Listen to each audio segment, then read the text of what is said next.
Good day everyone. In this video we'll be talking about shyness. All actions in life have clear consequences. Right decisions and actions bring or save benefit and happiness, while erroneous decisions and actions have negative consequences in which we experience suffering. Shyness can be overcome, as it is not a disease or an innate character trait. It is simply a consequence of man's erroneous thinking. Thinking, of course, is under the total control of all people. Something about me. As a child, I was very shy. Living in a one-room apartment, as a child, I could not communicate normally on the telephone because of my shyness. After all, my mother was constantly nearby and she heard everything that I was talking about. I didn't feel comfortable talking even in her presence. The stuttering that accompanied me from the age of 5 to 18 also played a role in the silence that consumed me. Many years later, with great difficulty, I approached a red-haired girl who lived not far from my house. It then took me several days to decide to approach her. And there was no one in the area, well, or so I thought, until I saw, as it seemed to me, a laughing janitor. The next attempt to meet another girl already took several minutes of collecting my thoughts and calming myself. And when the girl found an excuse to leave, I also saw a guy sitting behind me who was clearly watching what was happening. Then there were other dating attempts, some of which no longer took as long to acquire the necessary confidence. But I almost always tried to make sure that there was no one around. Realizing that a person's mind can be focused either on his inner world or on the outside world, I realized that shyness and self-doubt are the result of me staying in my inner world, thoughts and fantasies, that is, while my attention should be focused on what is happening in the present moment. This state is achieved by experience and fixing the right way of thinking into a habit. Also, my knowledge from Thiaouba's book that all people must pay for their mistakes by suffering played a huge role too. I understood that if someone would think or loudly say something negative about me or laugh at my failure, then they themselves would sooner or later be punished by the law of the universe for their erroneous behavior. Just as I understood that I myself suffered for my choices not to meet girls who are surrounded by people. I was literally losing this chance to have a girlfriend because of the possible opinion of some people who are unknown to me, whom I also most likely will never see again.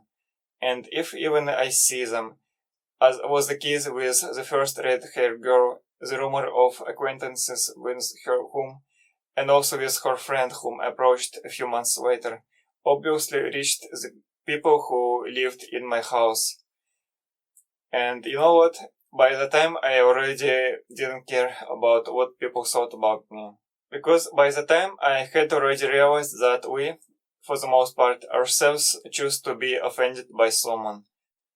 After all, if those people make a mistake, that is, think or say something bad or negative about me, then they will simply be punished by the law of the universe. Perhaps they themselves will be shy in one of their next lives. Our goal is to be able to see ourselves from the outside, not to be afraid to openly analyze the reason for the negativity directed to us. And if one of the reasons is that we really made a mistake, and a couple of people who are not very spiritual use this to temporarily raise their own self-esteem, then we should be able to recognize our own mistake. And of course, we should also learn from it, draw a lesson about what we were doing wrong and how to act correctly in the similar life situation. And so once, when I was walking around Sokolniki Park, I was able to be completely focused on my body and the reality around me, using my 5 senses. Then I saw a girl who was sitting by the fountain, and there were also a lot of people around her. I quite calmly approached Katya, as it turned out her name was, looking only at her all this time and continuing to have a complete focus on reality. And I quite calmly asked her if it was possible to get to know her. The same thing happened in other episodes of my life. So, I have confirmed my conclusions over and over again. Shyness is just some kind of punishment for our wrong thinking. So, the causes of shyness are similar to the true causes of stuttering. That is, while talking with someone, a shy person, instead of living in the present moment, thinks about something else that is not part of the real life situation in which he is. In life, all actions have their own clear and unique consequences, and the feeling of shyness is a consequence of a person being in his inner world, when he should be focused on reality with his five senses. Here it is important to note an important detail. If a person tries to keep to himself the idea that you need to live in reality, then he also makes a mistake, because at such a moment he is in his own world, in his thoughts. Thus, even such a seemingly small detail has a huge impact on how a person will feel and behave.